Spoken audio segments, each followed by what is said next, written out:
When we first started doing workshops around the community reentry, the clean slate work, there was this tremendous response from service providers, from the community, from the courts, that there was this need for services in this area. We decided that we were going to hold a Clean Slate conference in 2005, and we thought we'd have a couple hundred people show up, and I think nearly 900, 1,000 people showed up. And that's where it began.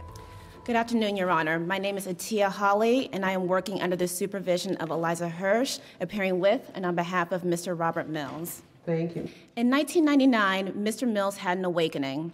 Drugs had literally destroyed his life, and he knew it. Our clients are the canary in the coal mine for the economy. They're the most vulnerable if people are losing jobs because they have a criminal record. They're least likely to get jobs, and they're most probably the first to lose jobs. So it's like the economy is collapsing on our clients' heads.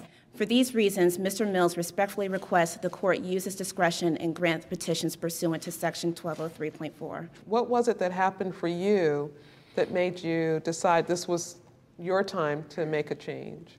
After using drugs for almost 20 years, losing 2 homes, most of all, I lost my self-respect. I always invite the petitioners themselves to share their story because it is closure for them, and they actually do embrace the graduation that they've had from their previous life to the new life they're trying to start. It's been 9 years since I used. I have no desire, and I never will.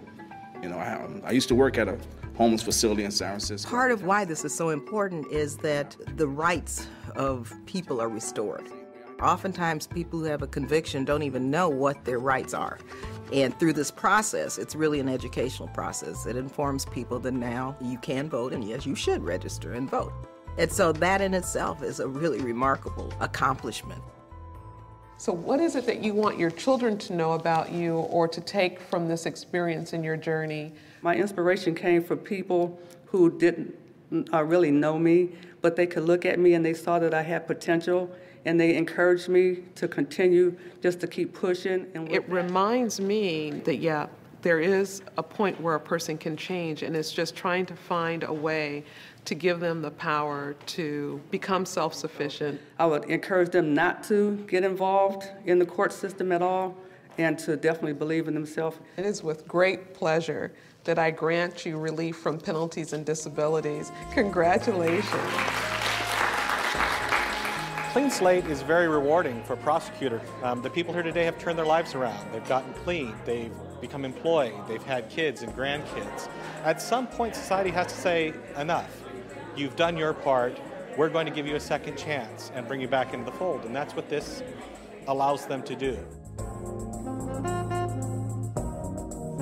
It's probably one of the most moving calendars that we do have because you see how empowered each of the petitioners become at the conclusion of the process. We're setting a new standard of how we help people who want to have a second chance and who deserve a second chance.